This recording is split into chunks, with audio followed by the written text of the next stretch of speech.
কে খুশি করা ছাড়া অন্য কাউকে খুশি করার জন্য ইবাদত করা যাবে না।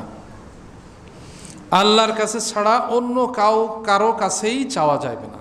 অনেক হাজী সাহেব আছেন যে সেই মক্কার কাবা ঘরের গ্লাভ ধরে পাথর চুমু দিয়ে কত কষ্ট করে সুযোগ বুঝে চুমু দিয়ে আল্লাহর কাছে চেয়েছেন। সেই ব্যক্তি যখন মানুষের কাছে চায়, সেই ব্যক্তি যখন কবরের কাছে চায়, সেই ব্যক্তি যখন কোনো দরবারে যে চায়, সেই ব্যক্তি যখন কোনো গাছের কাছে চায়, সেই ব্যক্তি যখন ধারণা রাখে যে গাছের কাছে পশুর মধ্যে কল্যাণ ও কল্যাণ রয়েছে, তো তার সব আমলই বৃথা, নষ্ট।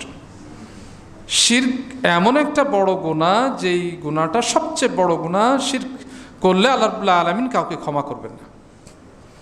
শিরক করলে তাকে জাহান্নামে যেতে হবে, জাহান্নামটা ওয়াজিব, আবশ্যক হয়ে যায়। শিরক করলে জান্নাতে যাওয়াটা হারাম, নিষিদ্ধ হয়ে যায়। কত বড় গুনাহ!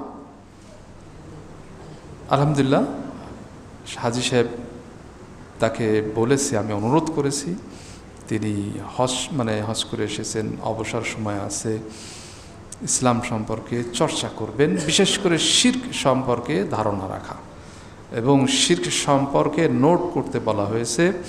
তিনি বাদবাকি যে হাজীগণ আছেন তাদের সাথে বিষয়ে আলোচনা করবেন ইনশাআল্লাহ। হাজী সাহেব যারা আছেন এ বিষয়ে শুধু আপনারা নয়, সকলেই, তবে আপনাদেরকে বিশেষ করে অনুরোধ করব এজন্য যে আপনারা হজ করে এসেছেন, আপনাদেরকে মুসলিম সমাজ শ্রদ্ধার দৃষ্টিতে দেখে। আপনারা একটা কথা বললে মুসলিম জনতা, মুসল্লিরা আপনারা অনুরোধ করলে তারা শুনবে। তো এই যে সুযোগ রয়েছে আপনাদের দাওয়াতি কাজ করা, ইসলাম প্রচার করা, এই সুযোগ থেকে আপনারা হাতছাড়া হবেন না, হাতছাড়া করবেন না। আপনি যদি ইসলাম প্রচারে আপনার নাতি নাতনিকে, প্রতিবেশীকে, সন্তানকে, পরিবারকে একটু জাগিয়ে তোলেন, সেটা আপনার জন্য, আমার জন্য, সমাজের জন্য, রাষ্ট্রের জন্য কল্যাণকর হবে। আল্লাহ রাব্বুল আলামিন কবুল করুন, আমিন। আমরা সূরা হজ থেকে শুনবো আজকে সংক্ষিপ্ত আলোচনা। আল্লাহ রাব্বুল আলামিন সূরাতুল হজ্জে বলছেন, ইয়া আইয়ুহান নাসু তাকু রাব্বাকুম ইন্না জালজালাতাস সাআতি শাইউন আযীম।